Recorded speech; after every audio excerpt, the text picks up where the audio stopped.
Muy buenas a todas. En este vídeo vamos a tratar la subida de tipos de interés reciente del Banco Central Europeo y todo el lío que hay alrededor de ello para tratar de entender un poquito más qué conlleva y cuál es la discusión aquí.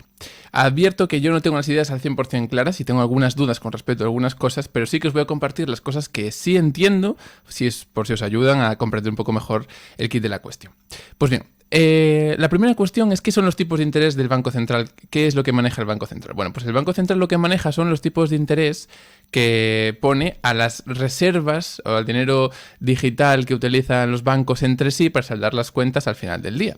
Todos los bancos necesitan tener unas cuantas reservas, tienen unos requerimientos de un porcentaje de reservas con respecto al número de depósitos que tienen, y a medida que hacen más préstamos, incrementan el número de depósitos, tienen que conseguir más reservas. Bien, pues esas reservas el Banco Central es quien las pone a disposición de estos bancos y se las pone en base a deuda, o sea, les hace un préstamo, les presta reservas. ¿Y eso qué quiere decir? Que luego tienen que devolver un poco más que esas reservas que han pedido. Por ejemplo, si pides 100 euros de reservas, pues tienes que devolver 101, y ese 1% es lo que es el tipo de interés que maneja el Banco Central. En realidad maneja dos tipos de interés, porque luego cuando los bancos depositan reservas en el Banco Central, este les da otro tipo de interés de vuelta. Entonces hay una diferencia entre esos dos tipos de interés, que es más o menos el precio que tienen las reservas. Los bancos a los que viene mucho dinero, muchos depósitos, les vienen muchas reservas, y entonces el Banco Central les da algo por esas reservas que tienen. Y los bancos a los que se le van muchas transferencias o pagos a otros bancos, pues tienen pocas reservas y tienen que ir pidiendo prestado para seguir teniendo siempre reservas. Entonces digamos que es el precio del dinero que utilizan los bancos entre ellos para saldar cuentas. Por este dinero, estas reservas, se pueden cambiar por dinero en efectivo cuando quieran. El Banco Central Europeo o el Sistema Europeo de Bancos Centrales está encargado de emitir efectivo en la medida en la que los bancos lo demanden, que es un reflejo de en la medida en la que las personas lo demandan retiradas de efectivo. Bien, pues estas son las reservas del Banco Central. Y este es el tipo de interés que manejan los bancos centrales. ¿Cuál es la cuestión aquí? Bueno, que hay una teoría monetaria que dice lo siguiente. Dice, si el Banco Central sube el tipo de interés, es decir, hace más caro a los bancos conseguir reservas, está encareciendo el negocio bancario. Los bancos tienen que hacer préstamos más caros para conseguir esos intereses, para poderlos pagar y devolver las reservas que tenían conseguidas. También los bancos pueden pedir más reservas con las que devolver las anteriores, ¿vale? Entonces eso son los dos mecanismos que tiene un banco, o un banco cualquiera, de hacer frente a esos préstamos de reservas que tienen. Entonces o consigue captar depósitos o hacer préstamos y a través de los intereses recuperar esa parte extra que tiene que devolver al Banco Central, o tiene que volver a refinanciarse con nuevas reservas del Banco Central.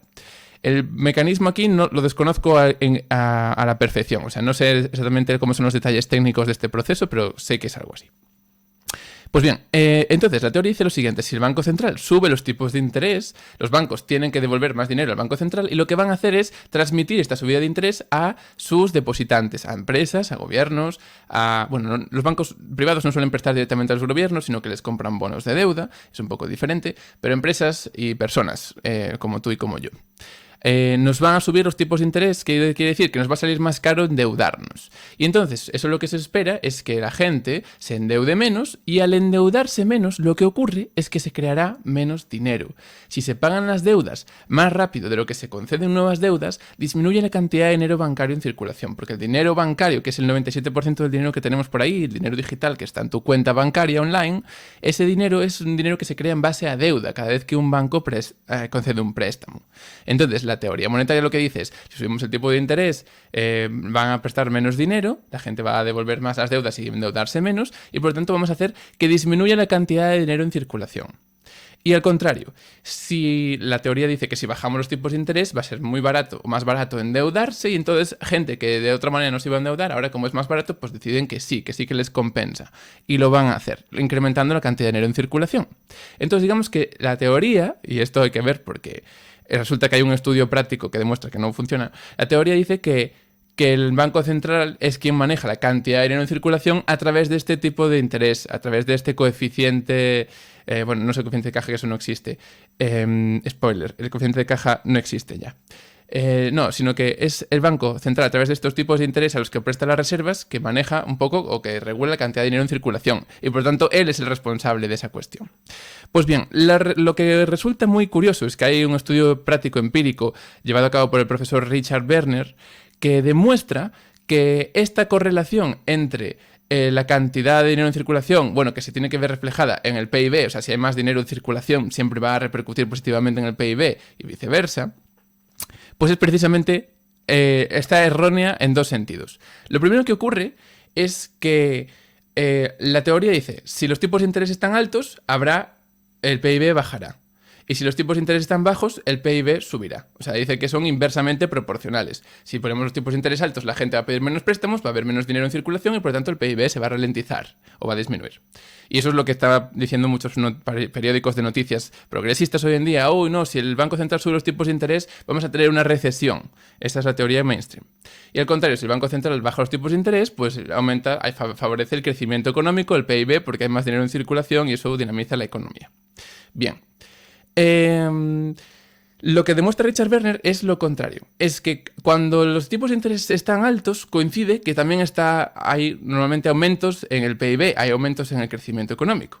Y que cuando los tipos de interés están bajos, el crecimiento económico es bajo. Con lo cual es justo al revés, hay una correlación al contrario de lo que se esperaba la teoría convencional. La segunda cuestión curiosa es que, como uno va cambiando y el otro va cambiando, podemos ver quién es el que influye en quién causa que el otro cambie. Y en vez de ser los tipos de interés los que influyen en el crecimiento económico, es precisamente al revés. En vez de ser que yo subo los tipos de interés, entonces el crecimiento económico baja. Yo bajo los tipos de interés, el crecimiento económico sube. Pues lo que está viendo es que es justo al revés. El crecimiento económico baja y entonces bajan los tipos de interés. El crecimiento económico sube y entonces suben los tipos de interés. Es decir, los tipos de interés están reaccionando a lo que ocurre en la economía real, pero no la están influyendo para nada. Es decir, este estudio empírico demuestra, con un montón de datos de muchos países, que los tipos de interés no están teniendo un efecto real sobre el crecimiento económico. O sea, que la teoría de que el Banco Central, a través de los tipos de interés de las reservas bancarias, está controlando la cantidad de dinero en circulación que repercute a su vez en el PIB, pues es falsa, no funciona. ¿Y por qué no funciona? Porque hay algo más importante que los tipos de interés a la hora de crear dinero o no crear dinero. Y eso es la creación de burbujas en activos financieros o inmobiliarios por parte de la creación monetaria de los bancos privados.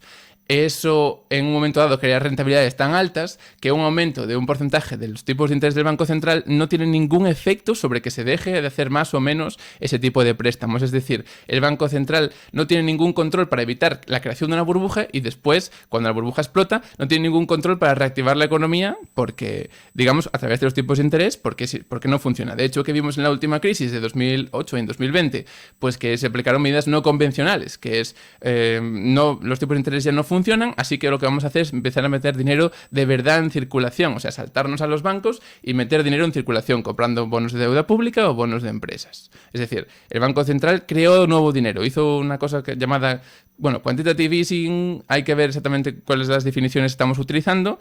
De alguna forma inundaron de reservas a los bancos privados, pero también rescataron a los mercados a través de compra de bonos de deuda, o sea, poniendo dinero de verdad en circulación en la economía.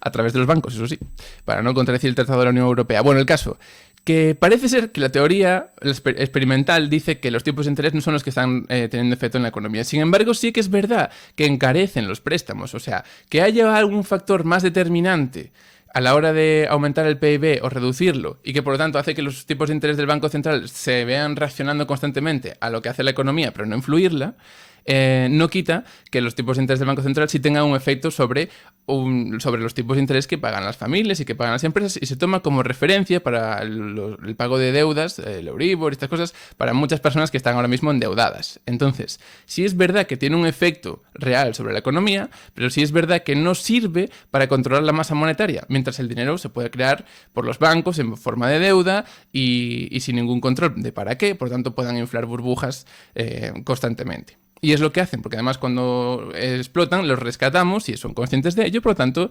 no hay nada que les impida arriesgar al máximo y hacer el mayor número de préstamos, incluso cuando se trate de inflar burbujas especulativas en mercados financieros o inmobiliarios. Entonces, el problema primero es ese. La segunda cuestión es la teoría que explica, y creo que hay que prestar atención, la teoría que explica la inflación. La teoría, o sea, lo que aplica aquí el Banco Central es, como están subiendo los precios de las cosas, el euro está perdiendo valor, por lo tanto, entonces lo que vamos a hacer es que haya menos dinero en circulación para que así los precios de las cosas no suban. O sea, el euro vuelve a recuperar valor. ¿Por qué? Porque hay un equilibrio entre la cantidad de dinero en circulación y la cantidad de bienes y servicios que hay en un momento dado en la economía. Entonces, si hay más dinero en circulación y las mismas cosas a la venta, lo que ocurre es que los precios suben. Y al contrario, si disminuyes la cantidad de dinero y se mantienen las mismas cosas, pues como hay más cosas a comprar, hay las mismas cosas a comprar con menos dinero, pues el dinero se hace más escaso y por lo tanto más valioso, el dinero se revaloriza. Entonces la teoría que aplica el Banco Central es, vamos a intentar reducir la masa monetaria, la cantidad de dinero en circulación, la cantidad de dinero bancario, que es el que utilizamos mayormente en la economía normal, para que los precios se mantengan o intentar evitar la inflación que estamos sufriendo. El problema en esta cuestión es que no solo hay un lado en la ecuación en la que tú puedes influir, sino que en este caso la inflación, por ejemplo, en el quantitative easing, o después de la crisis del coronavirus, se creó muchísimo dinero y no subieron los precios. Pues extraño, ¿no? Uno se piensa por qué, bajó la velocidad del dinero, la velocidad de circulación, etc. Bueno, también está esta cuestión. Con la crisis energética o la crisis de materias primas que hay, lo que ocurre es que los bienes y servicios se encarecen por razones no monetarias. O sea, tenemos problemas de que nos está costando más producir bienes y servicios. Entonces, pues digamos que lo que explica la inflación en este caso son causas no monetarias. Y sí es verdad que la inflación es algo muy negativo para la economía y afecta sobre todo a quienes están en una situación más vulnerable. La inflación genera desigualdad. La inflación es injusta con los que menos tienen. O sea, la inflación es algo a evitar en la medida de lo posible. Pero lo cierto es que las medidas que están llevando a cabo de subir los tipos de interés es cambiar un efecto negativo por otro efecto negativo, porque si al final eso repercute en que las personas que están endeudadas, o sea, toda la gente endeudada, las empresas endeudadas, sufren y los acreedores, los que prestan, se benefician, estamos provocando los mismos tipos de aumento de la desigualdad, porque lo que hay en realidad en el mundo son dos clases, la clase acreedora, los que prestan, y la clase deudora, los que piden prestado y que a menudo no son capaces de devolver esos préstamos con intereses porque la clase acreedora acumula y mete el dinero en lugares ficticios como los mercados financieros y no vuelve a fluir hacia la economía real, y lo que impide que estas personas paguemos nuestras deudas, así a nivel macro. Y estas personas pueden ser países subdesarrollados o gobiernos o empresas o lo que sea, o personas que acaban en la quiebra y que acaban pues mal vendiendo sus propiedades y perdiendo, pues generando esa desigualdad creciente que vemos constantemente. Cabe notar que, por ejemplo, en el coronavirus se hicieron mucho más ricos los ricos del mundo. Bueno, porque la clase acreedora tiene la sartén por el mango ahora mismo en el sistema. Entonces, claramente, yo creo que aquí hay un problema de fondo, que es la manera en la que se crea el dinero. Y sí es verdad que hay que intentar evitar la inflación al máximo, de nada nos sirve que se evite la inflación descargando el peso sobre las mismas personas que la iban a sufrir en un primer momento, que son las personas más vulnerables. ¿Cuál puede ser una forma de combatir la inflación? Pues eso tendríamos que discutirlo entre todas y dejémoslo ahí un poco más. La verdad que está la cuestión complicada, pero una idea que se me ocurre es poner impuestos a la riqueza en vez de impuestos sobre la renta y así retirar o eliminar parte del poder adquisitivo de las rentas más altas que también contribuyen a la inflación y hacer una redistribución, quitar poder adquisitivo de las rentas más altas, sobre todo las rentas acreedoras, aquellos que están en disposición de prestar el dinero, que juegan en los mercados financieros y el dinero que se ponga en circulación ponerlo de una manera más redistributiva y que no perjudique tanto a quienes menos tienen. Entonces, digamos que el tema es complejo. Yo solo quería apuntar unas cuestiones que son este equilibrio entre la cantidad de dinero y los bienes y servicios y que entonces hay explicaciones de la inflación por un lado y por el otro. Y también la cuestión de qué son los tipos de interés realmente y de que realmente no tienen ningún efecto a la hora de controlar la masa monetaria o efectos muy insignificantes comparados con los efectos que tiene la forma en la que se crea el dinero actualmente, que es a través de deuda por parte del sector bancario. Nada más, espero que os haya quedado un poco más claro. Un saludo muy fuerte a todas. Cuidados mucho y nos vemos en otro vídeo. Chao, chao.